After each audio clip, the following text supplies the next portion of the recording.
नमस्कार दोस्तों। आज कुछ चर्चा माता कामाख्या कामरूप कामाख्या के विषय में कुछ चर्चा करते हैं, क्योंकि बहुत से सभी लोग जानते हैं जो साधक होते हैं कि तंत्र जगत में या फिर शक्तिपीठों में माता कामाख्या का क्या स्थान है, ये सभी जानते हैं। तो एक किसी लेखक की कहानी है, तो उस कहानी में तंत्र का रहस्यमय शिखर कामरूप कामाख्या के विषय में कुछ चर्चा करते हैं कि बचपन में हम बहुत सी परिकथाएं सुनते थे। माँ ने आस पड़ोस की बूढ़ी औरतों से जो परिकथाएं सुनने को मिला करती थीं, उसमें कहीं ना कहीं घूम फिरकर जिक्र कामरूप देश की परियों का भी आ जाता था। इन कहानियों में अक्सर सुनने को मिलता था कि कामरूप देश में परियों के झुंड रहते हैं। इन्हीं कथाओं में यह जिक्र भी आता था कि परियों के देश की सामान्य औरतें भी जादूगरनी थीं। कहने का मतलब यह है कि कामरूप देश की औरतें जादूगरनी हैं। उनके बारे में विख्यात था कि वे आदमियों को भेड़ बना लेती हैं। एक बार जो बार बार सुनने को मिला करती थी वह यह थी कि कामाख्या मंदिर में और उसके आसपास जादू टोना जानने वाली ऐसी औरतें घूमती रहती थीं जो किसी को, खासकर परदेशियों को, जादू के बल पर भेड़ बना लेती थीं। कहना ना होगा कि बचपन की इन अंतस स्मृतियों के कारण जब मैं पिछले महीने गुवाहाटी गया तो हर पल कामरूप कामाख्या मंदिर जल्द से जल्द पहुंचने और उन तमाम स्मृतियों को देखने जांचने की जिज्ञासा मन में हिलोरें मार रही थी। नॉर्थ ईस्ट एक्सप्रेस से मैं रात लगभग 9 बजे गुवाहाटी पहुंचा। 1-1.5 घंटे स्टेशन से होटल तलाशने और फिर नहाने धोने में लग गए। होटल में नहा धोकर जब मैं नीचे उतरा तो खाना उद्देश्य तो था ही, साथ में यह उत्सुकता भी थी कि किसी स्थानीय व्यक्ति से कामाख्या मंदिर के बारे में कुछ और जानकारी इकट्ठी की जाए। लेकिन ऐसा संभव नहीं हो सका, क्योंकि एक तो तब तक रात के 11 बज चुके थे, फिर कहीं खाना ना मिले इस डर से पहले मैं रेस्तरां में घुस गया।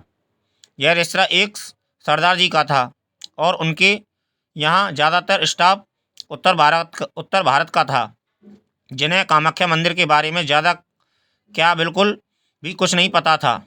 शायद उनकी ज़्यादा जिज्ञासा भी नहीं थी, इसलिए मुझे उन लोगों से ज़रा भी अतिरिक्त जानकारी नहीं मिल सकी। खा पी कर जब मैं वापस होटल लौटा, उस समय रात के 12 बज चुके थे।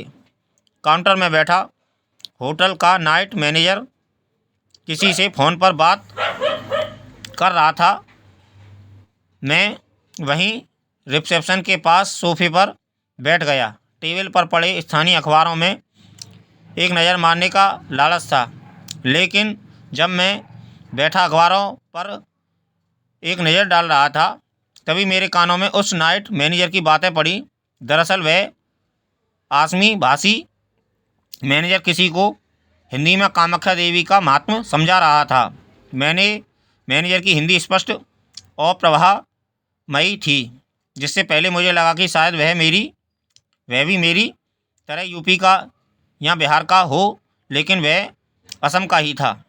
फिर भी उसकी हिंदी इतनी अच्छी थी कि इसका एक कारण तो यह था कि उसकी माँ बनारस की थी, ब्राह्मण परिवार से था और होटल में ज़्यादातर लोग यूपी, बिहार या दिल्ली से आते थे, इसलिए पूरे समय हिंदी में बातचीत होती रहती थी। इन तमाम कारणों से उसके हिंदी पर सिर्फ धारा प्रवाह बोलने की कमांड थी, बल्कि वह एक कुशल ट्रांसलेटर भी था। खैर, मेरी रुचि उसकी हिंदी पर कमांड को लेकर नहीं थी, बल्कि मैं तो इस बात से दिलचस्पी ले रहा था कि उसे कामाख्या देवी के बारे में बहुत कुछ पता है। उसने रात को 1 बजे तक मुझे कामाख्या देवी से संबंधित एक से बढ़कर एक दंत कथाएँ सुनाई और बोला कि अगले दिन सुबह जब तुम दर्शन करने जाना तो मैं एक व्यक्ति का नाम पता लिख कर दूंगा।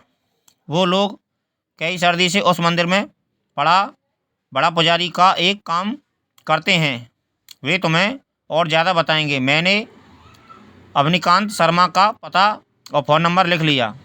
दूसरे दिन सुबह मैं 6 बजे जग गया।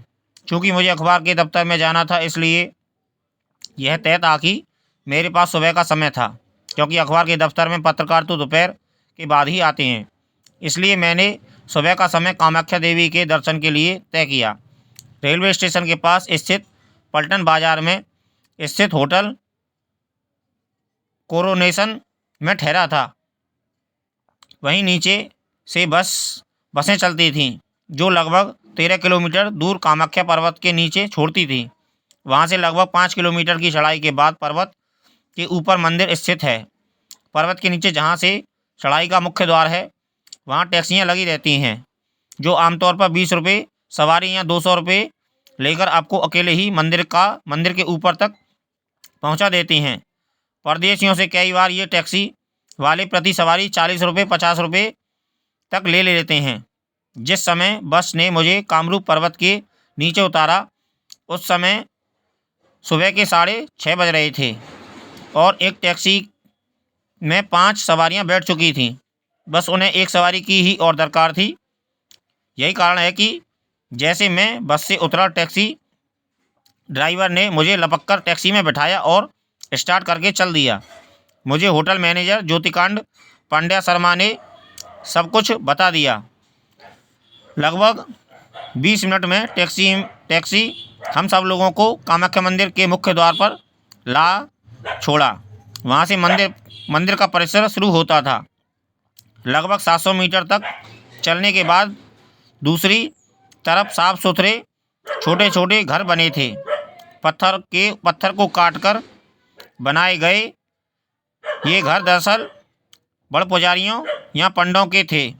वहाँ वे रहते भी थे और अतिथियों को भी किराया लेकर ठहराते थे।